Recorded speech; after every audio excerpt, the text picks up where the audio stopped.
அனைவருக்கும் துர்காதேவி சரணம் YouTube channel சார்பாக அன்பான வணக்கங்கள். இன்னைக்கு நம்ம பார்க்க போற பதிவு என்னன்னு பார்த்தீங்கன்னா, திருஷ்டிக்காக கால்ல கட்டக்கூடிய கருப்பு கயிறு சரியா? அதை கட்டலாமா? கட்டும் விதம் என்ன என்ற கேள்விகள் எல்லோருடைய மனதிலுமே கேள்விக்குறியாகவே இருந்து வருதுங்க. அதற்கான சந்தேகங்களுக்கான பதிலை தான் இந்த பதிவில் மிகவும் தெளிவாகவும் பார்க்க போகிறோம். பொதுவாகவே திருஷ்டி என்பது எல்லோருக்குமே இருக்கும். கல்லடிப்பட்டாலும் கண்ணடிப்படக்கூடாது என்று சொல்வாங்க அப்படின்னு பெரியவங்க நமக்கு என்னைக்கோ சொல்லி வச்சிருக்காங்க. எத்தனை வயசானாலும் ஒரு மனிதரை திருஷ்டி என்று சுலபமாக அடைகிறதுங்க. இதுக்கு வயது வித்தியாசம்லாம் இல்லைங்க. அந்த காலத்துல திருஷ்டியை போக்குறதுக்கு சில விஷயங்களை பண்ணாங்க. அதுல ஒன்றுதான் இந்த காலில் கருப்பு கயிறு கட்டுறது. அது முதல்ல எப்படி கட்டிட்டு இருந்தாங்கன்னா, முடியால கட்டிட்டு இருந்தாங்க. நம்ம வீட்டுல பெண்கள் தலை சீவும் போது முடி வருதுல, சில வீட்டுல பாத்தீங்கன்னா முடியெல்லாம் எடுத்து அப்படியே சுருட்டி சுருட்டி அங்கங்க போடுவாங்க. அது ரொம்பவும் தப்புங்க. எப்பயுமே அந்த மாதிரி செய்வது தவறு. இந்த மாதிரி முடியெல்லாம் அங்கங்க போட்டு வைப்பது மகாலட்சுமிக்கு விருப்பமில்லாத ஒரு செயல். அதனால அந்த முடியெல்லாம் என்ன பண்ணணும் அப்படின்னா, ஒரு டப்பா மாதிரி ஒண்ணு வச்சுக்கோங்க. அதுல போட்டு சேர்த்து வச்சுட்டு இருக்கலாம். அப்படி சேர்த்து வச்ச முடிய சௌரி பின்னுவாங்கல்ல, அவங்க வீதி வீதியாக வருவாங்க. அப்படி வர்றவங்க கிட்ட அத கொடுத்தீங்க அப்படின்னா, அதை விலை கொடுத்து கூட வாங்கிட்டு போவாங்க. இல்ல அதை நமக்கே வேணும்னாலும் பின்னி கொடுப்பாங்க. அப்படி பின்னி கொடுக்கும்போது என்ன செய்வாங்கன்னா, குழந்தைகளுக்கு காலில் தடை பின்னி கொடுக்கணும்னு கேட்பாங்க. அதுக்கு கூட அப்படின்னு சொல்லி கேட்டா கூட வாங்கி பின்னி கொடுப்பாங்க. நம்ம கொடுக்குற முடியவே வச்சு அதுல அப்படியே பின்னல் மாதிரி பின்னி அதுக்கு முடிச்சு போட்டு, அது என்ன கால் அளவு எவ்வளவு இருக்கோ அத மாதிரி அளவுக்கு அதை கட்டி விடுவாங்க. இப்படி தலைமுடியை வைத்து கூட பின்னி ஒரு காலத்துல போடப்பட்டது இந்த கருப்பு கயிறு. அதுக்கப்புறம் என்ன பண்ணுவாங்கன்னா, வயசுக்கு வந்த பிள்ளைங்க இருக்கிறாங்க இல்லையா, அந்த வயசுக்கு வந்த பிள்ளைங்களுக்கு கூட காத்து கருப்பு அண்டக்கூடாது, எந்த பிரச்சனையும் அவங்களுக்கு வரக்கூடாது அப்படிங்கிறதுக்காக கருப்பு நிற கயிறை மந்திரிச்சு காலில் கட்டி விடுவாங்க. இது ஒரு தடையாகவும் பயன்படுத்திட்டு இருந்தாங்க. இது ரொம்ப காலமாக பயன்படுத்திட்டு இருக்கிற ஒரு விஷயம் தாங்க. இது திருஷ்டிக்கு மட்டும் கிடையாதுங்க. நமக்கும் ஒரு பாதுகாப்பாக சட்டுன்னு பார்த்த உடனே பார்ப்பவர்களுடைய கண்ணுக்கும் கருப்பு அப்படின்ற நிறம் வந்துருச்சு அப்படின்னா, அந்த பார்க்கிற பார்வையில ஏற்படக்கூடிய குரோத எண்ணங்கள் அவர்களை தாக்காமலே இருக்கும். ஏன்னா நம்ம சுற்றி ஓடிக்கொண்டிருக்கக்கூடியது நல்ல வைப்ரேஷன், அதாவது குட் வைப்ரேஷன் அப்படிங்கிறது தான்.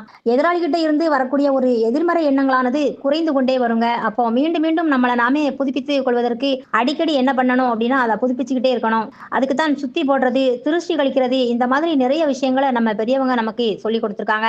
சில பேர் பார்த்தாங்கன்னு வச்சுக்கோங்களேன், குழந்தை 4 நாட்களுக்கு சாப்பிடவே சாப்பிடாது. சில பேர் பார்வை அந்த மாதிரி இருக்குங்க. அதனால இந்த திருஷ்டி எல்லாம் இல்லாமல் இருக்கிறதுக்காக ஒரு பாதுகாப்பாக இருக்கும்னா அப்படின்னு சொல்றாங்க. இது என்ன மாதிரி பயன்படுத்தணும் அப்படின்னா, பயன்படுத்துற முறை அப்படின்னு ஒண்ணு இருக்குல்ல, அதனால ஆண்களாக இருந்தாலும் வலது கால்களில கட்டலாம், பெண்களாக இருந்தால் இடது கால்களில் அணிந்து கொள்ளலாம். சிலர் ஃபேஷனா போடுறாங்க. இந்த கருப்பு கயிறை காலில் போட்டுக்கிட்டாலே ரொம்ப நல்லதுங்க. சில பேர் கேட்பாங்க, கருப்பு நிற கயிறை வாங்கி நாங்களே கட்டி விடலாமா, இல்ல அருணா கயிறுன்னு கடையில விற்கிறதுல அதை வாங்கி நாங்களே கட்டி விடலாமா என்று எல்லாம் சிலர் கேட்பாங்க. இது எல்லாமே அவங்க சௌகரியத்தை பொறுத்துதாங்க.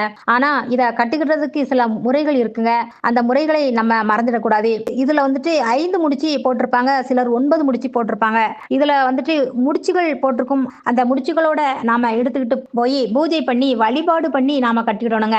என்ன மாதிரியான வழிபாடு பண்ணணும், என்ன கிழமையில நாம செய்யணும் அப்படின்னு கேட்டீங்கன்னா, செவ்வாய்க்கிழமை இல்ல வெள்ளிக்கிழமை, ஞாயிற்றுக்கிழமையில் கூட செய்யலாம். சனிக்கிழமையில ஆஞ்சநேயருடைய ஆலயத்துக்கு போக முடிஞ்சா அங்க போயிட்டு ஆஞ்சநேயர் சன்னதியில வச்சு நாம பூஜை பண்ணி வாங்கிக்கிட்டோம்னா நாம காலில் கட்டிக்கலாம். அது ரொம்பவும் நல்லதுங்க.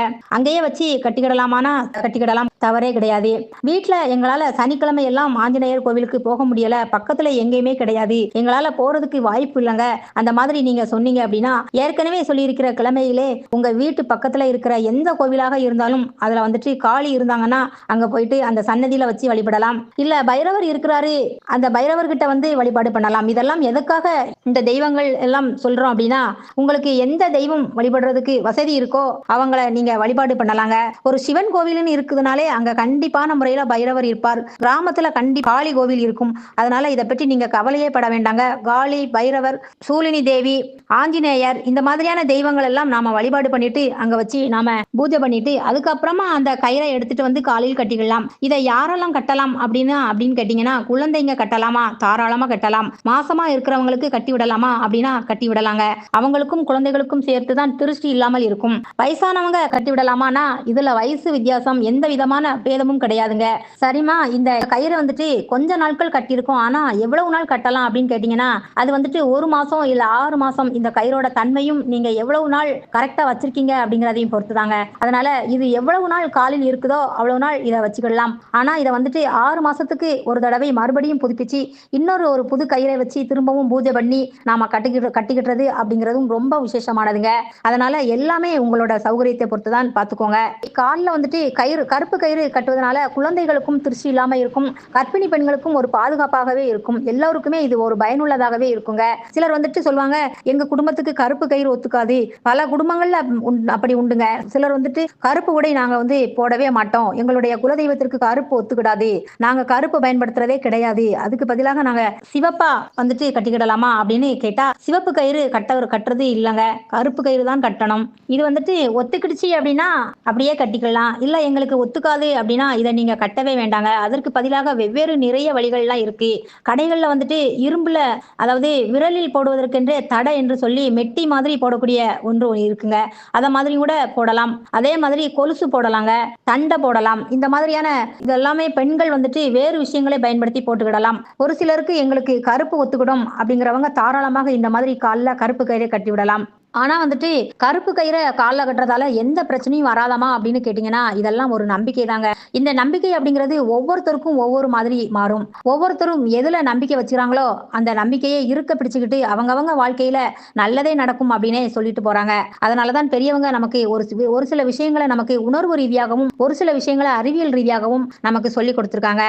கால்ல இந்த ஒரு தடை இருந்துட்டே இருக்கும்போது, அது எலும்பு, நரம்பு இதை எல்லாத்தையுமே அந்த இடத்துல தொட்டுக்கிட்டே இருக்குங்க. இப்படி தொடுகிற உணர்வு இருந்துட்டே இருக்கிற காரணத்தால அது வந்து நம்ம உடலிலேயும் சில மாற்றங்களை ஏற்படுத்துவது அப்படின்னு நமக்கு இதெல்லாம் சொல்றாங்க. எப்படி இருந்தாலும் இந்த கருப்பு அப்படிங்கிறது திருஷ்டியை நீக்கக்கூடியது என்பதில் எந்தவித மாற்றமும் இல்லங்க. அதனால திருஷ்டிக்காக தாராளமாக இதை நம்ம கட்டிக்கிடலாம். இந்த பதிவு உங்களுக்கு பயன் தருவது போல உங்க நண்பர்களுக்கும் உறவினர்களுக்கும் பயன்படும் வகையில் அவங்களுக்கு ஷேர் பண்ணுங்க ஃப்ரெண்ட்ஸ். துர்காதேவி சரணம் சேனல் இதுவரைக்கும் சப்ஸ்கிரைப் பண்ணல அப்படின்னா சப்ஸ்கிரைப் பண்ணிக்கோங்க. மீண்டும் மற்றும் ஒரு சிறப்பான தகவல்களுடன் சந்திக்கும் வரை உங்கள் சகோதரியான துர்காதேவி சரணம்.